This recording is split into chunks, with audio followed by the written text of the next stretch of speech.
Assalamualaikum warahmatullahi wabarakatuh. Perkenalkan, nama saya Alif Alwisahri dengan NIM 2108205164 jurusan Akuntansi Syariah kelas 6D. Di sini saya akan menjelaskan tugas seminar proposal saya dengan judul Analisis Penerapan Akuntansi Syariah terhadap Pembiayaan Kredit Pemilikan Rumah Syariah Cabang Cirebon. Dilatar belakangi oleh kebutuhan akan rumah di Indonesia masih sangat tinggi. Menurut Kementerian Pekerjaan Umum dan Perumahan Rakyat (PUPR), pada tahun 2021 terdapat kekurangan 11 juta unit rumah layak huni di Indonesia. Angka yang menyusut dari 11,4 juta unit pada tahun 2015. Untuk memenuhi kebutuhan rumah yang tinggi ini, perbankan Indonesia memberikan solusi berupa kredit pemilikan rumah yang awalnya hanya tersedia melalui perbankan konvensional, namun seiring perkembangan perbankan muncullah perbankan syariah yang turut menawarkan produk pemilikan rumah. Dalam prakteknya, lembaga keuangan syariah mengacu pada PSAK syariah dalam hal proses pencatatan, pengelolaan, dan penyampaian informasi keuangan. Hal ini mendorong para peneliti untuk mengevaluasi kesesuaian PSAK 104 dengan praktek pembiayaan istisna, sebagaimana dibuktikan oleh penelitian terkait pembiayaan istisna. Pada pembiayaan syariah, terdapat dua skema akad utama yang dipakai untuk memenuhi kebutuhan nasabah, yaitu akad istisna dan akad istisna paralel.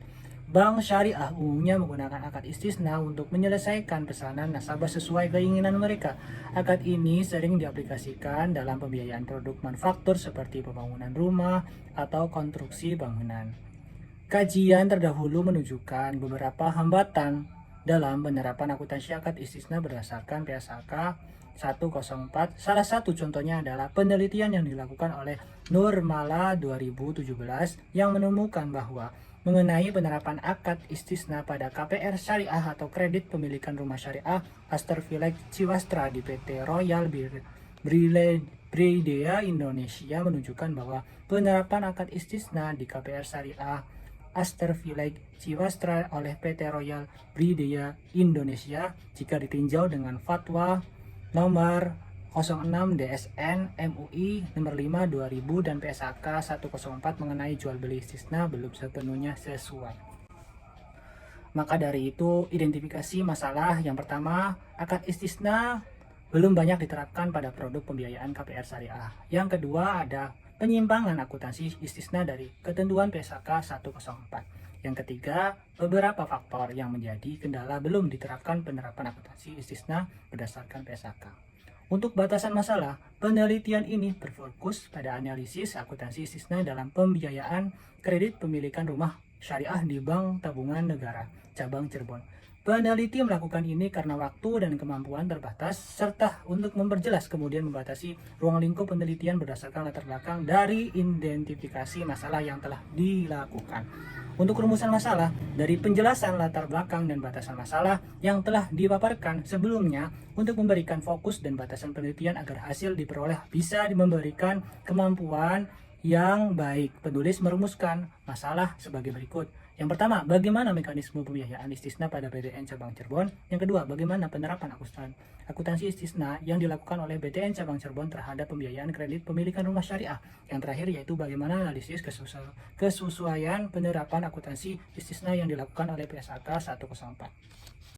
Manfaat penelitian ini terbagi menjadi tiga. Yang pertama, bagi peneliti, penelitian ini diharapkan dapat meningkatkan pemahaman peneliti tentang ketentuan-ketentuan dalam PSAK syariah dan penerapannya di perbankan syariah, membantu penulis dalam mengembangkan kemampuan analisis perlakuan akuntansi istisna terhadap pembiayaan KPR syariah berdasarkan PSAK 104. Yang kedua, bagi akuntansi syariah, hasil penelitian ini dapat menjadi bahan evaluasi dan acuan bagi akuntansi syariah dalam menerapkan akuntansi istisna berdasarkan PSAK 104. Hal ini diharapkan dapat membantu meningkatkan kualitas laporan keuangan syariah dan memperkuat kepercayaan nasabah. Sedangkan bagi masyarakat, manfaatnya yaitu penelitian ini diharapkan dapat memberikan wawasan dan pengetahuan baru bagi masyarakat tentang akuntansi istisna. Hal ini dapat membantu meningkatkan literasi keuangan syariah dan mendorong partisipasi masyarakat dalam ekonomi syariah. Selanjutnya yaitu tujuan masalah. Tujuan penelitian berdasarkan latar belakang yaitu menjadi terbagi menjadi dua, yaitu tujuan umum dan tujuan spesifik. Tujuan umum yaitu menganalisis penerapan akuntansi istisna dalam pembiayaan kredit pemilikan rumah syariah di Bank Tabungan Negara Kantor Cabang Syariah Cirebon. Yaitu yang kedua, tujuan khusus.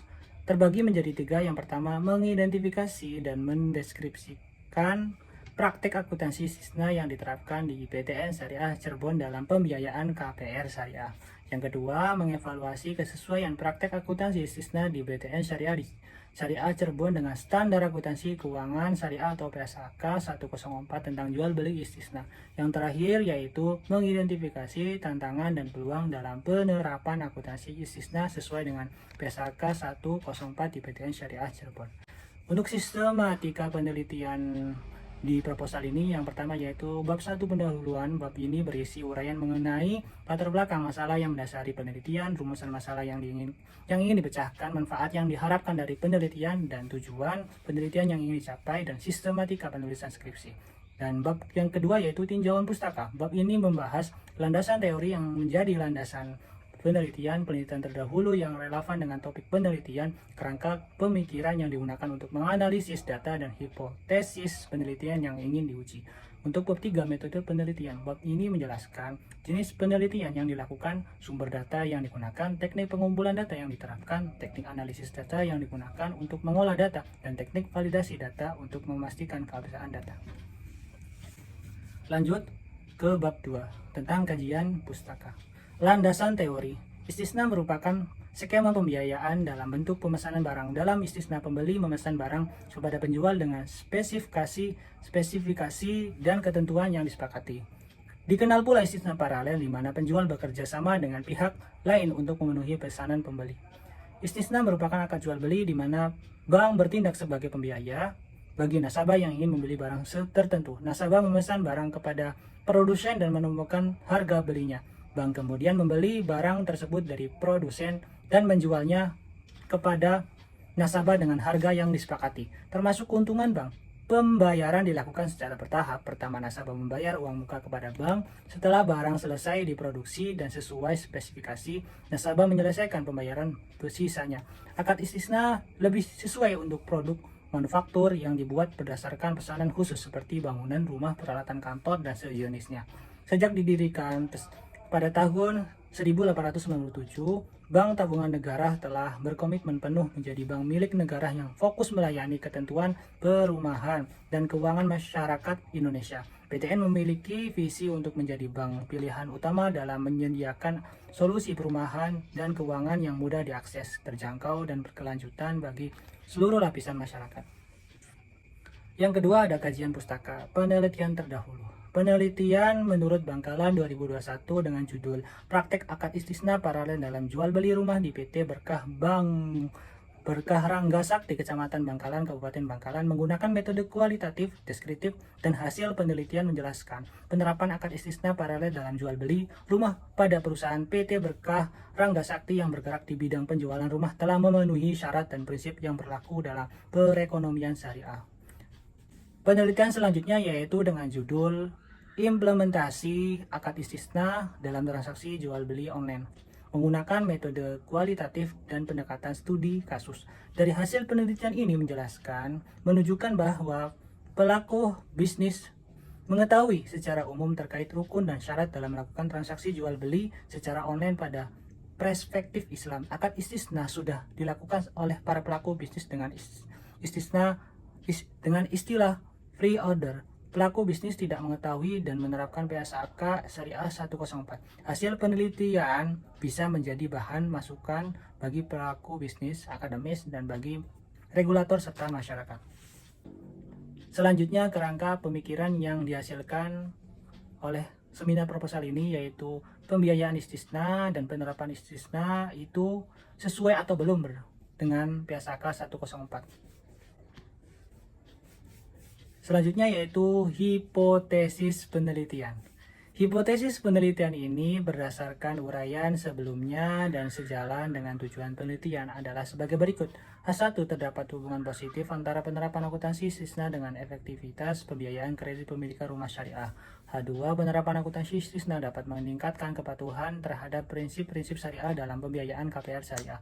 Dan H3 yaitu penerapan akuntansi istisna dapat meningkatkan efisiensi pembiayaan KPR syariah. Selanjutnya ada metode penelitian. Yang pertama, jenis penelitian. Metode yang digunakan adalah studi kasus kualitatif dalam bentuk studi kasus. Sumber data, data primer, dan data sekunder. Yang ketiga yaitu ada teknik pengumpulan data. Dengan yang pertama yaitu ada wawancara dan dokumentasi. Yang keempat, teknik analisis data. Yang pertama yaitu ada pengumpulan data, reduksi data, penyajian data, dan penarikan kesimpulan. Yang terakhir yaitu ada teknik keabsahan data, yaitu yang pertama ada uji kredibilitas, uji transferabilitas, dan uji dependabilitas, dan yang terakhir yaitu uji konfirmabilitas. Cukup sekian yang bisa saya paparkan. Bila ada kata salah, saya mohon maaf. Saya pamit undur diri. Wassalamualaikum warahmatullahi wabarakatuh.